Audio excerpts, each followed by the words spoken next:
We're here again with BIO-S3, Jerry Ward, Internet Authority. Internet Authority. So Jerry, I was genuinely curious about, so for example, when powerlifters, we cut for weight, we restrict our sodium intake, our grain and carbohydrate intake, and our lactose intake, and we water load. So we take in a lot more water than we usually have in order to drop a few pounds before the competition. However, how long do you do that for? Well, I mean, some people do it for like 5 to 7 days. I personally do it for maybe 2 to 3 days tops. I understand you have your competitors, they increase their sodium intake, so why is that? Usually, well, I wouldn't say necessarily increase. I say from the beginning when we start working together, most of the times they do have low sodium. We increase the sodium. Now, sodium is an electrolyte that is necessary for life, period. If you don't have it, you don't get full muscular contractions. The blood volume is not the same. It's an essential electrolyte that you need for all your bodily functions. So if it's low, as you're sweating out salt. So if you're not replacing that, you're not able to get the full muscular contractions. Your body's not healing the right way. A whole host of things come up with it. Now, if you're drinking enough water, you're also flushing sodium out. Okay, so one, I get them all confused every time, but one is positively charged with sodium or water, and the other one is negatively charged. So it works like a magnet. As it flows through your system, it pulls the other one out. So if you're drinking a lot of water and sweating, you're getting rid of a lot of that sodium.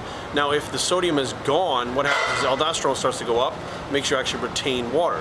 So now you get that watery look on the day of the competition. The blood volume is low. This is if you have low sodium.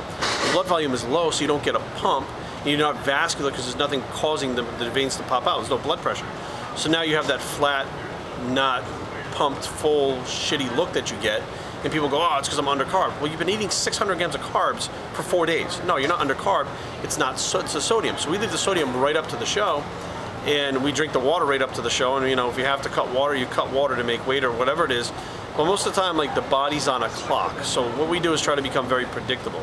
So if I'm training an athlete, I can guarantee you when they get up in the morning, they have a certain look at a certain weight.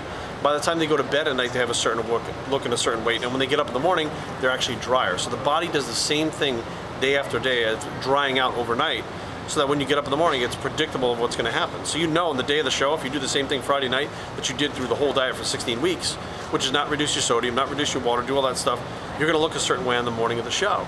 Now, some people are going to need to use something like a diuretic, you know, whether it's prescription or I like to use the Expel with a lot of people. It's good enough.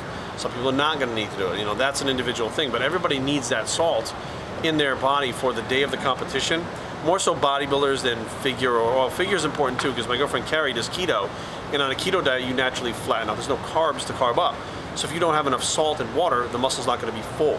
And most of the time, the fullness that's lacking on the day of the show is a sodium and water issue, not a carbohydrate issue.